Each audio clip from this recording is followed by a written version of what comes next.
Be ready. 10 seconds to go.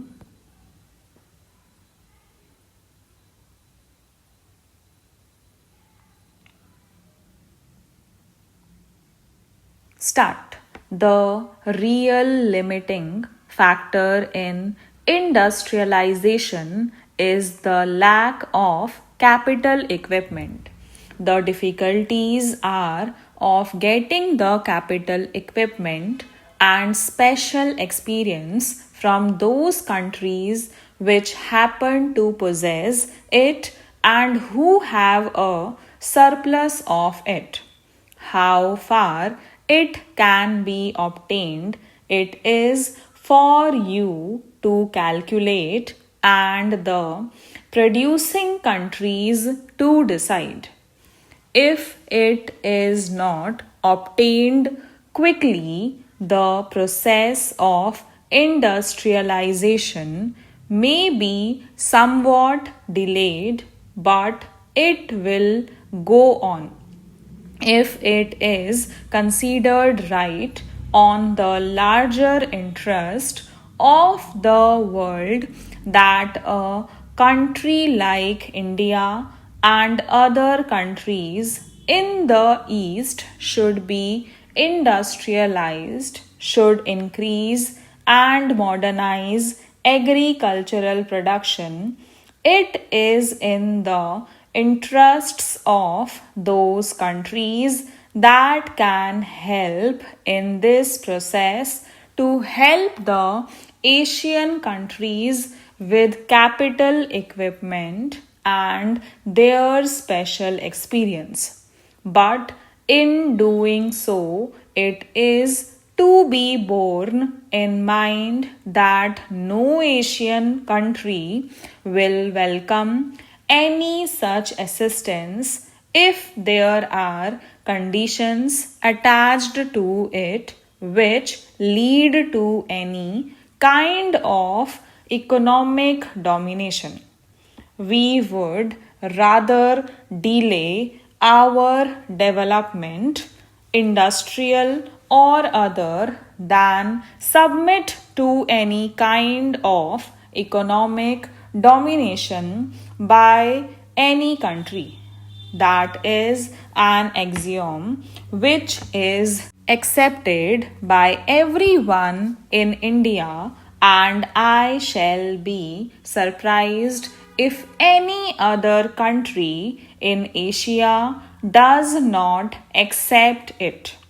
We want to cooperate in the fullest measure in any policy or program laid down for the world's good, even though it might involve the surrender in common with other countries of any particular attribute of sovereignty, provided that is a common surrender all round.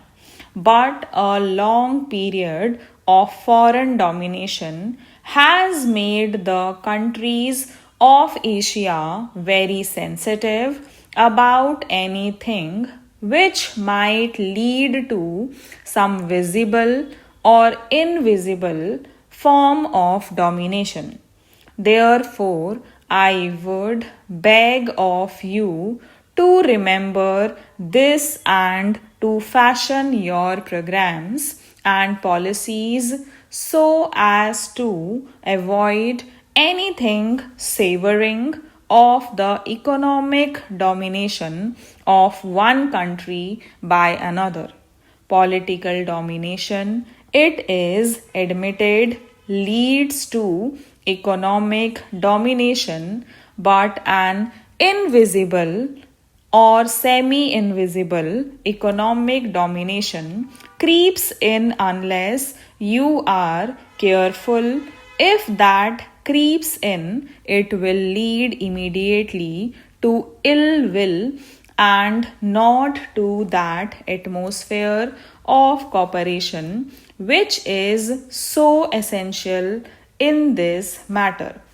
In a long term view, I suppose the most important thing is to develop our power resources. From that will flow the industrialization of the country and an addition to our food production as such.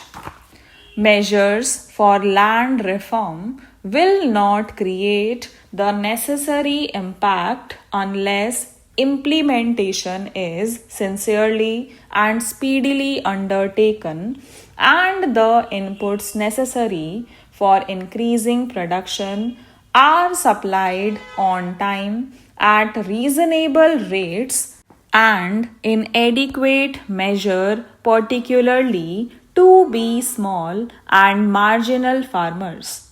This will ensure increased production and better distributive justice. There is, however, little justification for confining such reforms to the rural sector only. The Monopolies and Restrictive Trade Practices Act appears to be a step in the right direction but is not adequate. In a developing economy like ours, the oligarchy of a few families controlling big industrial empires and wielding enormous money power poses a big threat to the country's political system besides distorting its socio-economic base. I would earnestly appeal to all that a suitable strategy should be devised and necessary steps taken to control such concentration of wealth in the larger national interests. As a country that missed the forest industrial revolution and hardly caught up with the subsequent ones, India finds itself in the unenviable position of having to race against time in coping with the multifarious challenges of a population explosion and the rising expectations of its people. The war against poverty cannot be fought and won through a mere redistribution of the existing resources and are inadequate for feeding and providing jobs for the great mass of our people. We must create more national wealth through a balanced development of agricultural and industrial sectors for marching forward to new frontiers of true equality and prosperity for all sections of our people. Our plans for socio-economic development have created hopes among our youth and they look forward to a better life. Our youth, the nation's most valuable treasure, must not feel impatient or apprehensive of the future. We need to effectively involve this vast reservoir of hardworking and intelligent manpower with the task of nation building, particularly in the rural areas. The draft sixth 5 year plan sets out a new strategy for the creation of massive job opportunities through accelerated development of agriculture and cottage and small scale industries. I appeal to all my fellow citizens, irrespective of their position or station in life, to participate actively in this challenging task and so assist the government in reaching the fruits of development to the people at large. A year ago, today, the country was in a relaxed mood, having achieved in an orderly and peaceful manner the restoration of civil liberties so dear to all of us. Against such a joyous backdrop, a few scattered clouds on the distant horizon did not seem to hold any particular menace now. Stop.